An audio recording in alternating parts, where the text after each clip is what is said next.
নওগাঁর সাপাহারের অন্তর্গত কাড়িয়াপাড়া গ্রামে ভয়াবহ অগ্নিকাণ্ডে ক্ষতিগ্রস্ত 4টি পরিবারের পাশে দাঁড়ালো মক্তব ফাউন্ডেশন।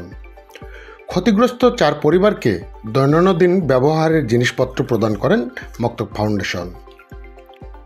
রবিবার বেলা 11টার দিকে উপজেলার শরফতুল্লাহ ফাজিল মাদ্রাসা হলরুমে আনুষ্ঠানিকভাবে ওই 4 পরিবারকে সহযোগিতা করে মক্তব ফাউন্ডেশন প্রজেক্ট পরিচালক নাসিম আরাফাত আব্বাসীর সহযোগিতায় মক্তব ফাউন্ডেশনের টিম ওই 4 পরিবারকে সহায়তা প্রদান করেন।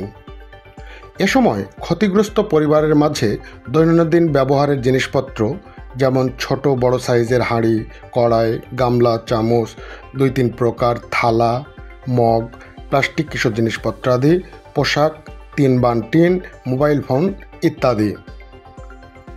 এ সময় মক্তব ফাউন্ডেশনের অন্যান্য নেতৃবৃন্দ উপস্থিত ছিলেন। মক্তব ফাউন্ডেশনের পরিচালক নাসিম আরাফাত আব্বাসী বলেন, আলহামদুলিল্লাহ, মক্তব ফাউন্ডেশন প্রজেক্ট এটি হচ্ছে বর্তমানে নওগাঁ জেলাতে প্রত্যেক থানাতেই এলাকাভিত্তিক মক্তব শিক্ষার প্রচলন তৈরি করছে। আলহামদুলিল্লাহ, বর্তমানে আমাদের ফাউন্ডেশনে 25টি মক্তব রয়েছে এবং এর আওতায় প্রায় 800 শিক্ষার্থী রয়েছে, যাদেরকে আমরা ফ্রি বই, খাতা, রেহেল, হোয়াইট বোর্ড এবং শিক্ষকের বেতনের মাধ্যমে ফ্রি শিক্ষার ব্যবস্থা করছি। সাথে সাথে আমরা আমাদের নওগাঁ জেলার মধ্যে যে সমস্ত থানাগুলোতে অসহায় দুস্থ পরিবারগুলো রয়েছে, পরিবারের সেবায় আমরা নিয়োজিত।